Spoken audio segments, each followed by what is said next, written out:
నమస్కారం ETV news కు స్వాగతం. జన్వాడ ఫామ్ హౌస్ కూల్చివేయకుండా స్టే ఇచ్చేందుకు తెలంగాణ హైకోర్టు నిరాకరించింది. నిబంధనల ప్రకారం ముందుకు వెళ్లాలని ఏఏజీకి సూచించింది.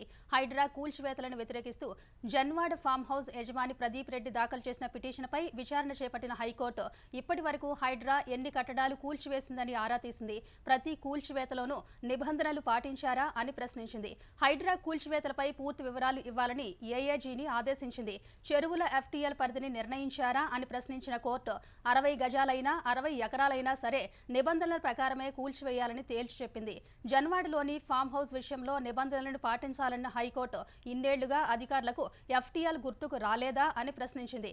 రాష్ట్ర వ్యాప్తంగా చెరువుల ఎఫ్టీఎల్ను నోటిఫై చేస్తే ఆ వివరాలు ఇవ్వాలని హైకోర్టు కోరగా ఎఫ్టీఎల్ పరిధులను ప్రాథమికంగా నోటిఫై చేశారని ఏఏజీ తెలిపారు. ప్రభుత్వ భూములు, పార్కులు, చెరువులను రక్షించడానికి హైడ్రా ఏర్పాటైందన్న ఏఏజీ హైదరాబాద్ పరిధిలో ఆక్రమణలు ఎక్కువ అయ్యాయని తెలిపారు. స్థానిక సంస్థల ద్వారా నోటీసులు ఇచ్చాకే ఆక్రమణలను కూల్చివేస్తుందన్నారు.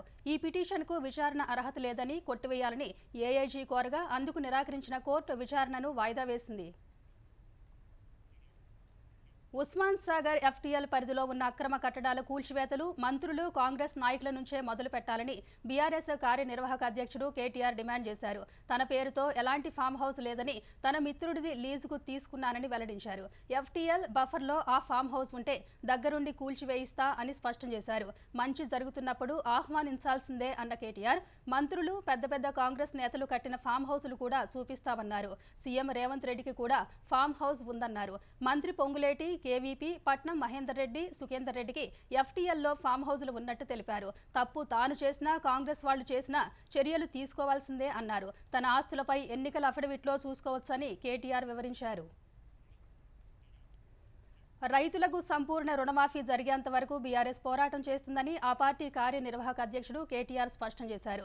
అర్ధ సత్యాలు, అబద్దాలతో అన్నదాతల్ని సీఎం రేవంత్ రెడ్డి మోసం చేశారని మండిపడ్డారు.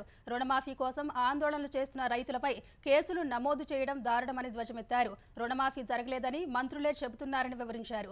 సీఎం, మంత్రివర్గం చేస్తున్న మోసానికి వ్యతిరేకంగా రేపు బీఆర్ఎస్ ఆధ్వర్యంలో రాష్ట్రమంతటా ధర్నాలు చేపడుతున్నామని కేటీఆర్ ప్రకటించారు. ఆ కార్యక్రమంలోనే సీఎం రేవంత్ రెడ్డి వ్యాఖ్యలకు నిరసనగా తెలంగాణ తల్లికి పాలాభిషేకం చేస్తామన్నారు. ఎలాంటి ఆంక్షలు లేకుండా రైతులకు రుణమాఫీ చేయాలన్న కేటీఆర్ ఆంక్షలు లేకుండా ఎప్పటి వరకు రుణమాఫీ చేస్తారో చెప్పాలని డిమాండ్ చేశారు. 6 గ్యారంటీల పేరుతో అధికారంలోకి వచ్చిన కాంగ్రెస్ పార్టీ ఇచ్చిన హామీలను విస్మరించిందని కేంద్ర మంత్రి, బీజేపీ తెలంగాణ అధ్యక్షుడు కిషన్ రెడ్డి విమర్శించారు. సికింద్రాబాద్లోని క్లాసిక్ గార్డెన్లో బీజేపీ సభ్యత్వ నమోదు కార్యక్రమంపై వర్క్ షాప్ను కిషన్ రెడ్డి ప్రారంభించారు. రైతు రుణమాఫీ 50% కూడా పూర్తి కాలేదని ఆరోపించారు. ఒకవైపు సభ్యత్వ నమోదు, మరోవైపు రైతాంగ సమస్యలపై పోరాటం చేయాలని పార్టీ శ్రేణులకు కిషన్ రెడ్డి పిలుపునిచ్చారు.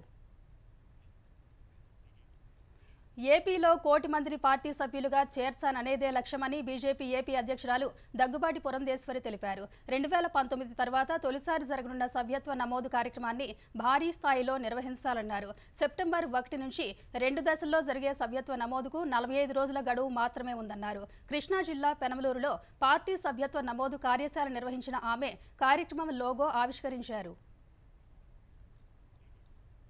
ఓటుకు నోటు కేసు దర్యాప్తును సీబీఐకి అప్పగించాలన్న అభ్యర్థనను సుప్రీంకోర్టు తోసిపుచ్చింది. వైసీపీ నేత ఆళ్ల రామకృష్ణారెడ్డి దాఖలు చేసిన ఈ పిటిషన్పై జోక్యం చేసుకోవడానికి ఎలాంటి అంశాలు లేవని స్పష్టం చేసింది. ఆళ్ల దాఖలు చేసిన 2 పిటిషన్లను కొట్టివేసింది. ఈ విచారణ సందర్భంగా ధర్మాసనం కీలక వ్యాఖ్యలు చేసింది. రాజకీయ కక్షలు తీర్చుకోవడానికి కోర్టులను వేదిక చేసుకోవద్దని పిటిషనర్ను హెచ్చరించింది. ఆధారరహిత అంశాలను తీసుకొచ్చి కోర్టుతో ఆటలాడుకోవద్దని తీవ్ర వ్యాఖ్యలు చేసింది. పిటిషనర్కు రాజకీయాలతో ఉన్న అనుబంధంపై ఆరా ధర్మాసనం కావాలంటే మళ్లీ ఎన్నికల్లో పోటీ చేసి గెలవాలని సూచించింది. తెలుగుదేశం పార్టీ కేంద్ర కార్యాలయంపై దాడి కేసులో వైసీపీకి మంగళగిరి పోలీసులు నోటీసులు ఇచ్చారు. టీడీపీ కేంద్ర కార్యాలయంపై దాడి జరిగిన రోజు వైసీపీ కార్యాలయం నుంచి ఎవరెవరు వెళ్లారో తెలుసుకునేందుకు విచారణ జరుపుతున్న పోలీసులు సీసీటీవీ ఫుటేజ్ సమర్పించాలని వైసీపీకి ఇచ్చిన నోటీసుల్లో పేర్కొన్నారు. 2021 అక్టోబర్ 19 నాటి సీసీటీవీ దృశ్యాలు అందించాలన్నారు. ఈ మేరకు వైసీపీ కేంద్ర కార్యాలయానికి నోటీసులు అందించారు. మరోవైపు తెలుగుదేశం కేంద్ర కార్యాలయంపై దాడి కేసులో వైసీపీ నేత దేవినేని అవినాష్ కు పోలీసులు నోటీసులు జారీ చేశారు. విజయవాడ గొడదలలోని అవినాష్ ఇంటికి నోటీసులు అంటించారు. తాము చెప్పిన రోజు విచారణకు రావాలని నోటీసుల్లో వెల్లడించారు. ఇదే ఘటనపై గతంలో పలువురిపై కేసులు నమోదు చేసిన పోలీసులు నోటీసులు ఇచ్చి విచారణ జరుపుతున్నారు. అనకాపల్లి జిల్లా అచ్యుతాపురం సెజ్లోని ఎసెన్షియా ఫార్మా కంపెనీలో రియాక్టర్ పేలు జరిగిన అగ్ని ప్రమాదంలో 2 మృతి చెందారు. పూడి మోహన, హారిక అనే కార్మికులు చనిపోయారు. ఈ ప్రమాదంలో మరో 16 మందికి గాయపడ్డారు. బాధితులను అనకాపల్లిలోని ఉషా ప్రేమ సహా వేర్వేరు ఆసుపత్రులకు తరలించి చికిత్స అందిస్తున్నారు. ప్రమాద సమాచారంతో సంఘటనా స్థలానికి చేరుకున్న అగ్నిమాపక సిబ్బంది 6 అగ్నిమాపక యంత్రాలతో మంటలార్పుతున్నారు. పేలుడు ధాటికి ఫార్మా కంపెనీ పరిసర ప్రాంతాల్లో దట్టంగా పొగ కమ్ముకుంది. రియాక్టర్ పేలినప్పుడు భారీ శబ్దం రావడంతో సమీప గ్రామస్తులు తీవ్ర భయాందోళనకు గురయ్యారు. అగ్ని ప్రమాద ఘటనపై స్పందించిన హోంమంత్రి అనిత అనకాపల్లి కలెక్టర్తో ఫోన్లో మాట్లాడి ప్రమాదంపై ఆరా తీశారు. బాధితులకు మెరుగైన వైద్యం అందించాలని మంత్రి ఆదేశించారు. ఎస్సీ వర్గీకరణకు వ్యతిరేకంగా 21 సంఘాలు చేపట్టిన భారత్ బంద్ చెదురుమదురు ఘటనల మధ్య ముగిసింది. పలు రాష్ట్రాల్లో ఆందోళనకారులు నిరసన ప్రదర్శనలు చేపట్టారు. రోడ్లను దిగ్బంధించడంతో పాటు రైలు రోకో కార్యక్రమాలు నిర్వహించారు. ఫలితంగా కొన్ని చోట్ల రైళ్లు, వాహన రాకపోకలకు అంతరాయం ఏర్పడింది. బీహార్ సహా కొన్ని చోట్ల ఆందోళనకారులను చెదరగొట్టేందుకు పోలీసులు స్వల్ప లాఠీ చార్జ్ చేశారు. రాజస్థాన్, బీహార్, ఉత్తరప్రదేశ్లోని పలు ప్రాంతాల్లో నిరసన ప్రదర్శనలు జరిగాయి. ప్రభుత్వ కార్యాలయాలు, బ్యాంకులు, వ్యాపార కార్యకలాపాలు యథావిధిగా కొనసాగాయి. భారత్ బంద్ నేపథ్యంలో ప్రభుత్వ కార్యాలయాలు, సమస్యాత్మక ప్రాంతాల్లో భద్రతను కట్టుదిట్టం చేశారు. ఎస్సీ వర్గీకరణపై సుప్రీంకోర్టు తీర్పును నిరసిస్తూ ఆంధ్రప్రదేశ్ వ్యాప్తంగా మాల సంఘాలు చేపట్టిన భారత్ బంద్ ప్రశాంతంగా ముగిసింది. ఎస్సీల్లో విభజన తెచ్చేందుకు వర్గీకరణ చేశారని నేతలు ఆరోపించారు. గుంటూరులోని అంబేద్కర్ కూడలి వద్ద మాల సంఘాల నేతలు నిరసన తెలిపారు. కృష్ణా జిల్లా బంటుమిల్లి, ఎన్టీఆర్ జిల్లా నందిగామలో వర్గీకరణకు వ్యతిరేకంగా ఆందోళన చేశారు. కాకినాడ జిల్లా తునిలో బస్సుల రాకపోకలను అడ్డుకున్నారు. ప్రభుత్వ కార్యాలయాలు, దుకాణాలు మూసివేయించారు. తాళ్లరేవులో బంద్తో ఆర్టీసీ బస్సులు నిలిచిపోయి ప్రయాణికులు అవస్థలు పడ్డారు. కోనసీమ జిల్లా అంబాజీపేటలో మాల మహానాడు ఆధ్వర్యంలో బైక్ ర్యాలీ నిర్వహించారు.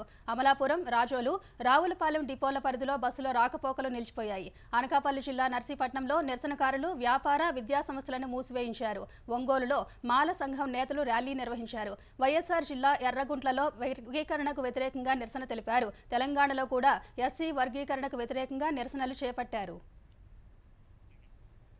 ఉమ్మడి విశాఖ జిల్లా స్థానిక సంస్థల ఎమ్మెల్సీగా మాజీ మంత్రి బొత్స సత్యనారాయణ ప్రమాణ స్వీకారం చేశారు.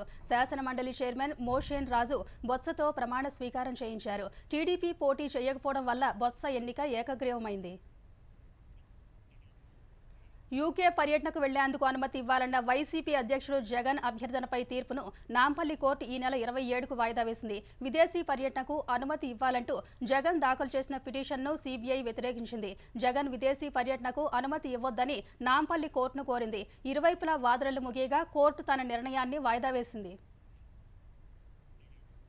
తెలంగాణలో కొన్ని నెలలుగా పెండింగ్లో ఉన్న కళ్యాణలక్ష్మి లబ్ధిదారుల దరఖాస్తులకు మోక్షం లభించే అవకాశం ఉంది. కళ్యాణలక్ష్మి పథకం కోసం తెలంగాణ బీసీ సంక్షేమ శాఖ 1450 కోట్లు విడుదల చేసింది. మరోవైపు గ్లోబల్ ఆర్టిఫిషియల్ ఇంటెలిజెన్స్ సమ్మిట్ నిర్వహణ కోసం ప్రభుత్వం 9,45 లక్షలు మంజూరు చేసింది. వచ్చే నెల 5, 6 తేదీల్లో హైదరాబాద్లోని హెచ్ఐసిసిలో అంతర్జాతీయ కృత్రిమ మేధ సదస్సు జరగనుంది. ఏఐ నిపుణులు, పారిశ్రామికవేత్తలు ఈ సదస్సుకు హాజరు కానున్నారు. గణేష్ నవరాత్రి ఉత్సవాలలో పర్యావరణ హితమైన మట్టి వినాయకులకే పూజలు చేయాలని తెలంగాణ ప్రభుత్వ ప్రధాన కార్యదర్శి శాంతికుమారి కోరారు. ఈ మేరకు తెలంగాణ కాలుష్య నియంత్రణ మండలి చైర్మన్తో కలిసి ఆమె ప్రత్యేక పోస్టర్ను ఆవిష్కరించారు. తెలంగాణ వ్యాప్తంగా 8 అంగుళాల మట్టి గణపతులను పంపిణీ చేస్తామని, జీహెచ్ఎంసీ పరిధిలో 1,00,000 విగ్రహాలు, 32 జిల్లాలకు 64,000 మట్టి గణపతులను అందజేస్తామని తెలిపారు. పర్యావరణ పరిరక్షణకు మట్టి గణపతులు ఏర్పాటుపై ప్రజల్లో అవగాహన కల్పించేందుకు కాలుష్య నియంత్రణ మండలి వివిధ మాధ్యమాల ద్వారా ప్రచార కార్యక్రమాలు చేపడుతుందని తెలిపారు. పాఠశాల, కళాశాలల్లో క్విజ్ పోటీలు పెడతామని వివరించారు. చేతి వృత్తుల వారికి మట్టి విగ్రహాల తయారీపై శిక్షణనిస్తామని తెలిపారు. ప్రధాని నరేంద్ర మోదీ పోలాండ్, ఉక్రెయిన్ పర్యటనకు వెళ్లారు. భారత్, పోలాండ్ ద్వైపాక్షిక సంబంధాలకు 70 ఏళ్లు పూర్తయిన సందర్భంగా జరుపుతున్న ఈ పర్యటన ప్రాధాన్యం సంతరించుకుంది. ఈ పర్యటనలో ప్రధాని మోదీ పోలాండ్ ప్రధాని డొనాల్డ్ టస్క్, అధ్యక్షుడు ఆండ్రెస్ దుడాతో సమావేశం కానున్నారు. పోలాండ్ రాజధాని వార్సాలో అధికారిక స్వాగతం అందుకోనున్నారు. ఈ సందర్భంగా పోలాండ్కు చెందిన వ్యాపార దిగ్గజాలు, పర్యావరణవేత్తలతో ప్రధాని మోదీ చర్చలు జరపనున్నారు.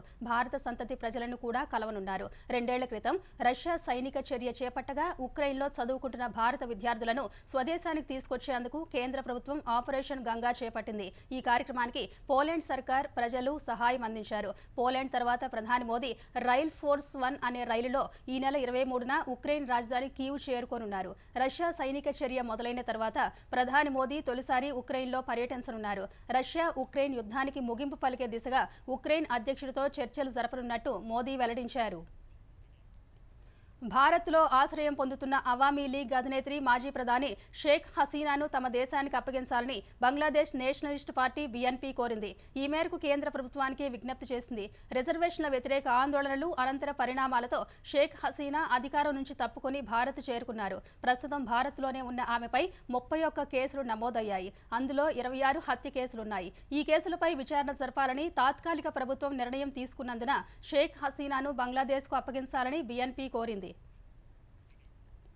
అమెరికా అధ్యక్ష ఎన్నికల్లో డెమోక్రటిక్ పార్టీ అభ్యర్థి కమలా హ్యారిస్కు మాజీ అధ్యక్షుడు బరాక్ ఒబామా మద్దతు ప్రకటించారు. ప్రజల కోసం పనిచేసిన వ్యక్తిని ఎన్నుకునే అవకాశం వచ్చిందని కమలా హ్యారిస్ అమెరికాకు కాబోయే అధ్యక్షురాలని జోస్యం చెప్పారు. షికాగోలో జరిగిన డెమోక్రటిక్ పార్టీ జాతీయ సదస్సులో ప్రసంగించిన ఒబామా అధ్యక్ష నిధులు నిర్వర్తించడానికి కమల సిద్ధంగా ఉన్నట్టు చెప్పారు.